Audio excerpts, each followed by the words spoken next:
తిరుపతి జిల్లా తొట్టంపేట మండలం సూరమాల గ్రామం సమీపంలో ఉన్న గ్రీన్ ప్యానెల్ సంస్థ వారు వారికిచ్చిన ఆదాయంలో 2% ప్రజలకు ఖర్చు చేస్తారని వారు తెలియపరిచారు. చుట్టుప్రక్కల ఉన్న అన్ని కంపెనీలతో పోల్చుకుంటే గ్రీన్ ప్యానెల్ కంపెనీ నెంబర్ 1 గా ఉందని Srikalahasti MLA Bojjala Sudheer Reddy green panel ఇతర కంపెనీలతో పోల్చుకుంటే బాగుంది, ఇదే విధంగా మంచి చేసే విధంగా వెళ్లాలని పొగడ్తలు ప్రశంసలు కురిపించారు.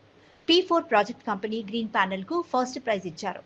అదేవిధంగా గ్రీన్ ప్యానెల్ కంపెనీ ఒక అంబులెన్స్ ను చుట్టుప్రక్కల ఉన్న గ్రామ ప్రజలకు మెడిసిన్స్ ప్రొవైడ్ చేయడం, వీరు దాదాపు 3200 మందికి సర్వీసులు ఇవ్వడం జరిగింది. ఈ అంశంపై బొజ్జల సుధీర్ రెడ్డి వారి యొక్క మెడికల్ క్యాంపులను చుట్టుప్రక్కల నిర్వహించే విధంగా మాట్లాడడం జరిగింది. పట్టణాలకు వచ్చి ఆరోగ్య పరిస్థితిని మెరుగుపరచుకోలేని వారికి ఈ మెడికల్ క్యాంప్స్ అనేవి ఉపయోగకరమని ఆయన పేర్కొన్నారు. అదేవిధంగా ఈ కంపెనీల వల్ల ఎంతో మంది నిరుద్యోగులకు ఉద్యోగ అవకాశాలు కలిగాయని ఆయన అన్నారు. శ్రీ బొజ్జల సుధీర్ సార్ గారికి, అలాగే ఇక్కడ ఉన్నటువంటి గవర్నమెంట్ అఫీషియల్స్, కంపెనీ రిప్రజెంటేటివ్స్, వారికి నాయకులకి, ఇక్కడ ఉన్నటువంటి అందరికీ కూడా నమస్కారం. సో ఈరోజు green panel foundation supported by, అంటే గ్రీన్ ప్యానెల్ సంస్థ ద్వారా సపోర్ట్ చేస్తున్నటువంటి గ్రీన్ ప్యానెల్ ఫౌండేషన్ ద్వారా ఈ సభలో నేను పాల్గొనడం నాకు నిజంగా అదృష్టంగా భావిస్తున్నాను. మా గ్రీన్ ప్యానెల్ ఫౌండేషన్ ద్వారా ఇంకొంచెం బాగా చెప్పాలంటే ప్రతి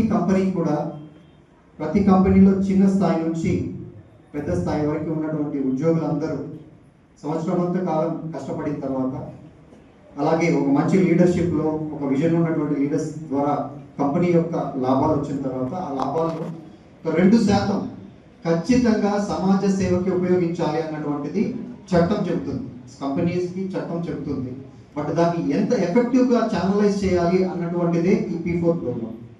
ఎంత ఎఫెక్టివ్గా పేదరికాన్ని పారద్రోలి, అలాగే విద్య, వైద్యం, ఆరోగ్యం, అలాగే ఉద్యోగ అవకాశాలు, ఇలాంటి ముఖ్యమైనటువంటి అంశాల మీద 7 ముఖ్యమైనటువంటి ప్రాదేశిక అంశాలని చూసుకొని లాంగ్ ఆబ్జెక్టివ్, చాలా దూరదృష్టితో స్టెప్ బై స్టెప్గా కుటుంబాలన్నింటినీ ఒక తాటిపైకి, అంటే పేదరికం నుంచి బయట తీసుకురావడానికి నిర్ణయించినటువంటి ఒక గొప్ప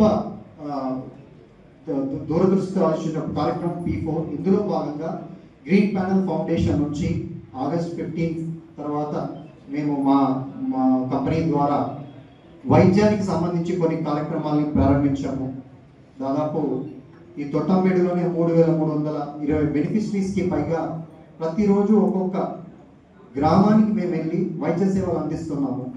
ప్రభుత్వం వారితో కంటిన్యూస్గా కోఆర్డినేట్ చేసుకుంటూ, ఇన్ఫ్యాక్ట్ మేము చేసే కార్యక్రమాలకి గౌరవ డిఎంఎండ్హెచ్ఓ గారు, రెస్పెక్టెడ్ డిఎంఎండ్హెచ్ఓ గారు, ఎడ్యుకేషన్ డిపార్ట్మెంట్ డిఓ గారు వారి అప్రూవల్ తీసుకోండి సార్, తద్వారా కార్యక్రమాన్ని చేయడం జరుగుతుంది. డిఎంఎండ్హెచ్ఓ గారి సహకారంతో మా టీం ఇక్కడ ఉన్నారు, డాక్టర్ భార్గవి గారు, ఒక్కసారి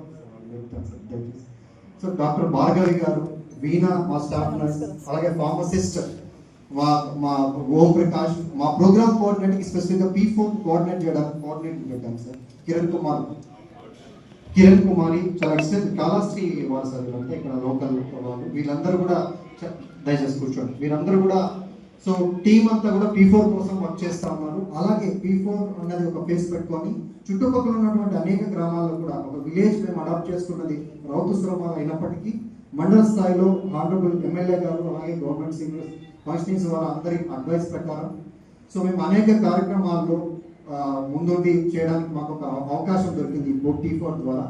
సో ఈ యొక్క మంచి అవకాశాన్ని, ఈ యొక్క మంచి కార్యక్రమాన్ని ఇప్పుడు ఉన్నటువంటి చిన్న గ్లోబల్లో ఉన్నటువంటి కొన్ని ఇబ్బందులన్నీ తొలగిపోయి కంపెనీలన్నీ కూడా మంచిగా ముందుకెళ్ళి కంపెనీస్కి వచ్చేటువంటి లాభంలో 2%ని ఖచ్చితంగా ఇటువంటి మంచి కార్యక్రమాలకి వెచ్చించాలని మేము ఆలోచిస్తున్నాం. ఒకే ఒక ఎగ్జాంపుల్ చెప్పదలుచుకున్నాను. సో మేము కంపెనీస్ ప్రోగ్రామ్స్ చేస్తూ ఉంటాం, బట్ గ్రామాల్లో బేసిక్ రిక్వైర్మెంట్స్ ఉంటాయి, తాగునీరు, సో పారిశుధ్యము, ఇట్లాంటి వెరీ బేసిక్ రిక్వైర్మెంట్స్. బట్ ఇప్పుడు ఉన్నటువంటి లీడర్షిప్, ఆనరబుల్ ఎమ్మెల్యే సార్, అలాగే లీడర్స్ అందరూ కూడా ఈ బేసిక్ రిక్వైర్మెంట్స్ మీద మీరు ఫోకస్ చేయండి, this very essential to the villages అని వారు మమ్మల్ని స్ట్రెంథన్ చేయడం మాకు ఒక మోటివేషన్ ఫ్యాక్టర్గా ఉండి ఛానలైజ్ చేయడానికి, ఈ యొక్క రిసోర్సెస్ ఏవైతే మా దగ్గర ఉంటాయో రిసోర్సెస్ని ఛానలైజ్ చేయడానికి మాకు సహకరించి వారు గైడ్ చేస్తూ ఉన్నారు. అలాగే కంపెనీలో ఈరోజు మేము ఇక్కడ కూర్చోవడానికి CSR ద్వారా P4 ద్వారా యాక్టివిటీ చేయడానికి కంపెనీలోని వండర్ఫుల్ లీడర్షిప్ విజనరీ లీడర్షిప్ మాకు సహకరిస్తూ ఉన్నారు. వీటన్నిటిని పక్కన పెడితే గ్రామంలో ప్రతి ఒక్కరూ మాకు సహకరిస్తున్నారు. ఎవరైతే కుటుంబాలు కుటుంబాలు కావచ్చు, సెక్రటరీ స్థాయి కింద నుండి నా కమ్యూనిటీ కావచ్చు, వారందరూ కూడా మాకు సహకరిస్తున్నారు. సో ఈ ప్లాట్ఫామ్ నుంచి మాకు సాయం చేయడానికి ఛానల్ ఒక 2% ఆఫ్ CSR ప్రాఫిట్ ని చాలా పద్ధతిగా ఉపయోగించడానికి మాకు సహకరిస్తున్న ప్రతి ఒక్కరికి ధన్యవాదాలు తెలియజేసుకుంటూ once again I thank honourable MLA sir and the leadership for giving this opportunity. ఒక 2-3 ప్రోగ్రామ్స్ గా చెప్పదలుచుకున్న ఈ కార్యక్రమం కాకుండా మన తొట్టంబేడు, శ్రీకాళహస్తి ఈ కాన్స్టిట్యుయెన్సీ ఓవరాల్ గా ఇక్కడ నుంచి రీసెంట్ గా సార్ మోటివేషన్ తో furniture and fitting skill council అని ఇండియాలో ఒక మంచి ప్రముఖ సంస్థ, వారితో మేము టైఅప్ అయ్యి ట్రైనింగ్ ప్రోగ్రామ్ స్టార్ట్ చేసాం. ఈ ఇయర్ పైలట్ బేస్ తో స్టార్ట్ చేసాం. 32 మంది ట్రైనింగ్ అయ్యారు. 3rd బ్యాచ్ ట్రైనింగ్ జరుగుతుంది. ఆల్రెడీ 20 మంది పిల్లలు ప్లేస్మెంట్ అయ్యి ఉద్యోగాల్లో ఉన్నారు. We feel so proud. ఒక ఫ్యామిలీ ఉద్యోగం వెళ్ళి ఒక అబ్బాయి ఉద్యోగం వెళ్ళారంటే ఆ ఫ్యామిలీ ప్రౌడ్గా ఉంటుంది. అలాగే ఆ కమ్యూనిటీలో కూడా మోటివేషనల్ ఫ్యాక్టర్ అవుతుంది. అలాగే మా రౌతుసురమాలలో రౌతుసురమాల గ్రామ పంచాయతీ అంతా కలిపితే 222 మంది పిల్లలు ప్రతిరోజు they are getting fresh and free fruit, మంచి క్వాలిటీ ఉన్న ఫ్రీ ఫ్రూట్ అన్నామృత ఫౌండేషన్ ద్వారా ప్రతిరోజు సోమవారం ఆపిల్ ఫ్రూట్, మంగళవారం బనానా, బుధవారం ఆపిల్, ఒక్కొక్కసారి సీజనల్ ఫ్రూట్. ఇది ఎందుకు ఇస్తున్నాము అంటే చిరుతిళ్ళు మానేయాలి, పిల్లల రిటెన్షన్ రేట్ పెరగాలి, సప్లిమెంటరీ న్యూట్రిషన్ అన్నది మనకి చాలా ఇంపార్టెంట్ ఫ్యాక్టర్ అని ఈ కార్యక్రమాన్ని ప్రారంభించాము. ఇలాగే స్కూళ్ళల్లో చిన్న రిపేర్ వర్క్స్ పెండింగ్ ఉండడం వల్ల చాలా కాలంగా టాయిలెట్స్ యూజ్ చేసుకోలేకపోతాను ఉంది, కానీ యూజ్ చేసుకోలేకపోతున్నారు బికాజ్ చిన్న పెండింగ్ వర్క్స్. అలాంటివి ఐడెంటిఫై చేసి వాటికి చిన్న కాంట్రిబ్యూషన్ చేస్తే let them children use they what ever the right that they have అన్నటువంటి ఉద్దేశంతో వాటిని కూడా ఫోకస్ చేయడం జరిగింది. సో ఇక్కడ మన గ్రామాల్లో ఉన్న రైతులు దాదాపు కృషి విజ్ఞాన కేంద్రం ద్వారా ఒక 120 మంది రైతులకు ట్రైనింగ్ ఇచ్చి natural farming and agro forestry మీద ట్రైనింగ్ ఇవ్వడం జరిగింది. ఇలాంటి కార్యక్రమాలన్నీ చేస్తూ ఉన్నాము. So we believe with the support of wonderful leadership of company and wonderful leadership at this constituency, మేము ఇలాంటి కార్యక్రమాలు మరిన్ని చేసి కమ్యూనిటీకి రియల్ నీడ్ పీపుల్ ఎవరైతే ఉన్నారో వాళ్ళని ఐడెంటిఫై చేసి సపోర్ట్ చేయడానికి మా వంతు మేము కృషి చేస్తామని సో సమయంగా తెలియజేసుకుంటూ ఉన్నాను. Thank you sir. Thank you so much.